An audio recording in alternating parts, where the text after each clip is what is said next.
Good morning students. कशा आहात तुम्ही? मजेत ना? हो. तर आज आपण करूया कथालेखन. आता हे कथालेखन कसं आहे, आतापर्यंत आपण करत होता मुद्दा होते, छोट मुद्दे होते, त्याला जोडून आपण कथा करत होतो, लिहित होतो. आणि आज करायचं आहे तर चित्राचा आधारे म्हणजे चित्र पाहून स्टोरी आपल्याला लिहायची आहे. आता बघा 2 चित्र आहे आणि याचा चित्रामध्ये आहे कासव. टॉर्टोइजला काय म्हणतात मराठीमध्ये? कासव. तर कासव आहे, मेंढक आहे.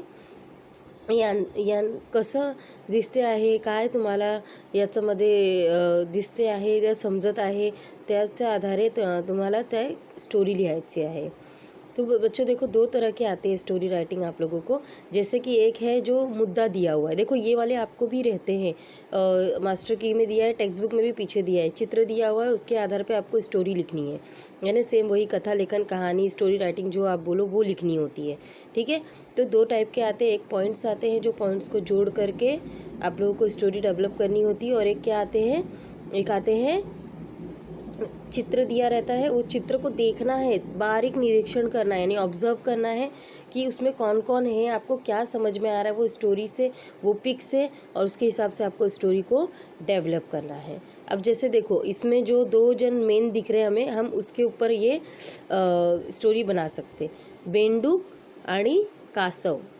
बेंडूक आणि कासव या फर्स्ट चित्रमध्ये पहा, बेंडूक आणि कासव दिसत आहे ना तुम्हाला, तर तेच पहा, ते हेडिंग घालूया, बेंडूक आणि कासव. एक होते कासव, एकदा ते नदी काठी विश्रांती घेत होते. मतलब कि एक कासव थे, यानी एक वो टोटोइस जो था, कछुआ था, वो था, और वो नदी किनारे, नदीचा काठीत, मतलब कि नदी के किनारे को हिंदी में क्या मराठी में बोलते हैं, नदी काठी. नदी के किनारे विश्रांती यानी कि आराम कर रहा था, यानी सो रहा था वो. तेवढ्यात इथे एक बेंडूक आला. तिथे एक बेंडूक आला. तो मजेत इकडे तिकडे टुनटुन उड्या मारू लागला. वो क्या हो गया, तभी एक क्या हो गया, बाजू में एक ये आया मेंढक, यानी कि ये मेंढक आया, जो इधर उधर टुनटुन उडी मारने लगा, कूदने लगा यहाँ से वहाँ. कासवानी हे पाहिले, त्याला खूप वाईट वाटले. उनको बहुत खराब लगा कि कोई ऐसे आराम कर रहा है और वो आके जानबूझ के उसको परेशान कर रहा है. बेंडूक किती आनंदाने नाचतो, किती आनंदाने उड्या मारतो. आपल्याला असे आनंदाने नाचता येत नाही, उड्या मारता येत नाही. आपली पाठ किती जड. अब वो खुद को क्या देख कर कि मतलब मेंढक इतना कूद रहा है, एंजॉय कर रहा है, खेल रहा है, पर मैं नहीं कर सकता क्योंकि कछुआ नहीं जंप मार सकता ना. तो कछुआ जंप नहीं मार सकता. ऊपर से उसके ऊपर जो मतलब रहता है ना कवच, सुरक्षा कवच एक तरह से बोलते हैं कछुए के, जो कवच होता है, पत्थर का होता है एकदम कड़क, उसके अंदर कभी कुछ मुसीबत आती है तो क्या होता है, वो घुस जाता है, उसके अंदर ही वो घुस जाता है ना. तो अपने बचाव के लिए कितना मतलब कितनी अच्छी चीज़ है उसके पास, उसको भागना नहीं पड़ेगा, डायरेक्ट उसके अंदर घुस जाएगा. आप कितने भी हथौड़े कुछ भी मारो वो फूटने वाला नहीं है. पर हम लोगों के पास ऐसा कोई सुरक्षा कवच नहीं. फिर भी वो अपने आप को क्या मानता था कि मैं एकदम कछुए की चाल, धीरे चलता हूँ, उड़ी नहीं मार सकता, ये वो. दूसरे को देख के उसे खराब लगता था कि मैं ये नहीं कर सकता, वो नहीं कर सकता. उड्या मारता येत नाही. आपली पाठ किती जड, मतलब उसकी पीठ कितनी जाडी है. कासव दुःखी मनाने विचार करत होते. वो दुखी मन से ये सोचने लगा. इतक्यात एक घार तिथे झपकन आली आणि बेडकाला उचलून उड़ून गेली. इतने में एक पक्षी, देखो पक्षी जैसा दिख रहा है, वो आया और उसने क्या किया, मेंढक को उठा के उड़ गया. अब वो उड़ गया तो क्या करेगा, वो उसको लेके जाके खा जाएगा ना. जैसे कीड़े मकोड़े ये सब बोगला रहता है जो पकड़ता है, मछली वगैरह पकड़ के लेके जाके उसको आरती थोड़ी लगाता है, उसको खा लेता है ना, तो खा लेगा. तो इस तरीके से वो वहाँ पे उसको लेके झपट्टा मार के उसको उड़ जाता है. कासव क्षणभर घाबरले. जो कछुआ था वो थोड़े एक क्षण के लिए क्या हो गया, 1 मिनिट के लिए वो डर गया.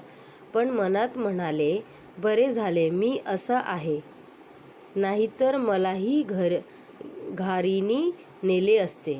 तब उसे क्या फील हुआ, अरे अच्छा हुआ मैं ऐसे ही हूँ, बरं झाले, मतलब अच्छा हुआ मैं ऐसा ही हूँ, नहीं तो अभी मुझे भी उठा के लेके गया रहता. तो इस तरीके से क्या होता है कि हम लोग दूसरों को देख करके, अभी इसमें हम एग्जांपल ले सकते हैं, हम दूसरों को देख करके, दूसरों के पास गाड़ी है, बंगला है, वो देख के हमें लगता है अरे यार मैं तो इधर रहता हूँ, मेरे पास गाड़ी भी नहीं है, मतलब। लेकिन सबकी लाइफ के जो प्रॉब्लम्स होते हैं वो अलग अलग होते हैं। तो इसके लिए हम जो हैं, जैसे भगवान ने हमें बनाया है वो हमें हमारे अच्छे के लिए ही बनाया है। तो कहने का यही, इससे शिक्षा यही मिलती है कि कभी भी हमें दूसरों को देख के लालच नहीं करना चाहिए। इससे शिक्षा यही मिलती है, दूसरों को देख के हमें लालच नहीं करना चाहिए। हर किसी की ज़िंदगी अगर इंजॉय वाली है, कुछ है, तो उसके अंदर कुछ डिफ़िकल्टीज उसको भी होती है। हर किसी की लाइफ में कुछ ना कुछ डिफ़िकल्टीज़ होती है, वो हमें फेस करना ही पड़ता है। तो इस तरीके से ये स्टोरी है कि हमें दूसरों को देखकर नहीं लालच करना चाहिए, खुद को कभी दुखी नहीं करना चाहिए, हमें अपनी मेहनत करके अपना कुछ बनाना चाहिए। कि स्टूडेंट्स, तो एक और स्टोरी हम ऐसे चित्र वाली करेंगे, अभी वो भी देखते हैं हम। अभी जैसे कि ये वाली जो है, क्या है, शक्तिहीनाला कोण विचारतो। यानी कि देखो, फर्स्ट में क्या दिया है, शेर दहाड़ रहा है उस पंडित को, ठीक है। और सेकंड में क्या दिया है, उस पंडित ने उसको डंडे लेकर धोना चालू कर दिया। तर बघा, याच्यामध्ये काय आहे, हे चित्र पाहायला असेल तुम्ही, तर शक्तिहीनाला कोण विचारतो, मतलब शक्तिहीन मतलब कि शक्ति जिसके अंदर न हो उसे कौन विचारने, उसको कौन पूछता है, कोई नहीं पूछता जिसके पास शक्ति ना हो। और जो शक्तिशाली होता है उसे सब लोग पूछते हैं। तो देखो, एकदा सिंहाला ब्राह्मणाने मुलगी आवडलो, त्यांनी तिच्याशी लग्न करावे ठरवले। यानी एक बार क्या हुआ, वही सिंह को उसकी लड़की बहुत पसंद आई। उसने कहा, बोला कि मैं तेरी लड़की से शादी करूँगा। तो तिच्या घरी गेला। सिंहाला पाहून ब्राह्मण थरथा कापू लागला। वो उसके घर गया ब्राह्मण से बात करने, पर वो ब्राह्मण तो शेर को देख करके क्या हो गया, कांपने लगा, डर से एकदम थरथराने लगा। अभी हमारे सामने ही शेर आ जाए तो हम तो डर के मारे उधर ही हार्ट फेल होने लगेगा हमारा, है कि नहीं। तो उसी तरीके से वो ब्राह्मण भी डर गया। पण सिंह त्याला म्हणाला, घाबरू नको। तो पर सिंह ने उसे क्या कहा, डर मत, घाबरू नको, मी तुला खाणार नाही, मैं तुझे नहीं खाऊंगा, मला तुझी मुलगीशी लग्न करायचं आहे, तू परवानगी दे। यानी कि उसने क्या कहा कि मैं तुझे खाने वाला नहीं हूँ, मुझे तेरी लड़की से शादी करना है, तू हमें क्या कर, परमिशन दे। आता ब्राह्मण सावध झाला, यानी सावधान हो गया वो। पण आपल्या मुलीचे सिंहाशी लग्न, छे छे, पर अपनी लड़की का सिंह से शादी, छी। ऐसे ब्राह्मण बोलने लगा। सही बात है ना, इंसान का जानवर से थोड़ी शादी होगा, शक्य नाही। त्याला एक युक्ति सुचली, यानी उसने क्या कहा पंडित में मन में, छी, एक सिंह से मेरी बेटी का शादी, ये तो हो ही नहीं सकता। इतने में उसके दिमाग में एक चीज़ आई, मतलब एक युक्ति आई, यानी एक क्या करना है अब देखो। ब्राह्मण सिंहाला म्हणाला, तू भयंकर दिसतो, माझी मुलगी घाबरेल। उसने क्या कहा, तू बहुत भयंकर दिखता है, मेरी लड़की तुझे देख के डर जाएगी, तुझी आयाड़ कापून टाक, तुझी आयाड़ कापून टाक। सिंह आयाड़ कापून आला, यानी पूरे बाल वील आगे के जो रहते हैं ना उसके, देखो उसने काटे हैं दूसरे चित्र में, वो काट कर आ। सिंह आयाड़ कापून आला, वो सिंह क्या किया, कटवा के आ गया। मग ब्राह्मण म्हणाला, तुझी नखे धारदार आहेत, ती काढून टाक। तो फिर बाद में क्या कहा, उसकी नाखून जो है वो बहुत धार है, उसे काट दे तू। सिंह नखून काढून आला, उसने नखून भी काट दिया। त्यावर ब्राह्मण म्हणाला, तुझे दात भयंकर आहेत, ते उपटून टाक। फिर क्या कहा उसने, तेरे दांत भी बहुत भयंकर है, वो भी निकाल। सिंहाने सर्व दांत उपटून टाकले आणि आला। मतलब देखो, उसने उसके बाल भी कटवा दिए, नाखून कटवा दिए, दांत कटवा दिए। अब वो पंजा किससे मारेगा और शिकार कैसे करेगा, खाएगा कैसे। तो देखो कितना उस ब्राह्मण ने कैसे दिमाग लगाया, उसने सब चीज़ जिससे वो शिकार करता मारता करता वो सब तो उसके कटवा लिए। सिंह आता दुर्बल झाला होता, अब वो दुर्बल यानी कि कमज़ोर हो गया, उसके पास शिकार करने के लिए, किसको मारने के लिए कुछ बचा ही नहीं ना।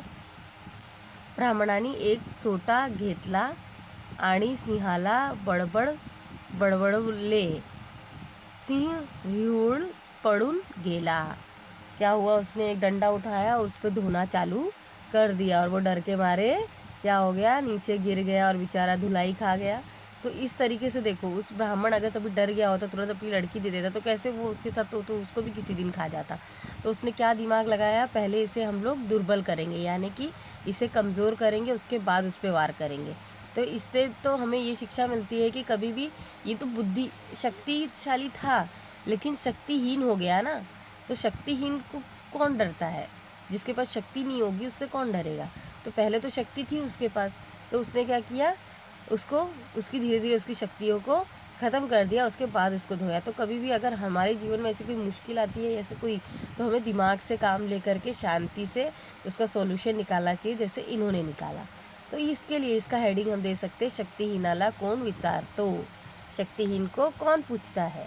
ठीक है, तो ये दो स्टोरी आप लोगों को ना, आप है ना क्या करना ना, ये दोनों पेज का प्रिंट आउट निकालना दोनों स्टोरी का, और इसकी जो पिक है वो कट करके वहाँ पे स्टिक करना, उसके बाद में आप लोग हेडिंग डाल के लिखना। ये आपको करना ही है, ये दो प्रिंट आउट निकाल के, ठीक है, तो तभी वो अट्रैक्टिव लगेगा, क्योंकि ये चित्र आप बना नहीं पाओगे। तो ये दोनों स्टोरी आप लोगों को किस में लिखनी है, मराठी की दूसरा विभाग जो पीछे है ऐसे राइटिंग का, उसमें लिखना है, और इसका प्रिंट आउट निकाल के इसके पिक को वहाँ स्टिक करके फिर दूसरे साइड पे उसको लिखना है। ठीक है, अच्छे से कंप्लीट करना है, और कैसे चित्र को ऑब्ज़र्व करके हमें कहानी लिखनी रहती है वो भी हम लोग ने, इसके लिए ये दूसरे टाइप की जो आती है, पहले तो मैंने सिर्फ वर्ड्स वाली करवाई थी ना, शब्दों में लिखा रहता है उसे जोड़कर लिखना, अभी मैंने चित्र वाली कराई है, ये टाइप की भी आती है इसलिए मैंने करवा दिया है। ठीक है, तो अब इस बार आपको ये वाला करना है। Okay, so bye students and take care.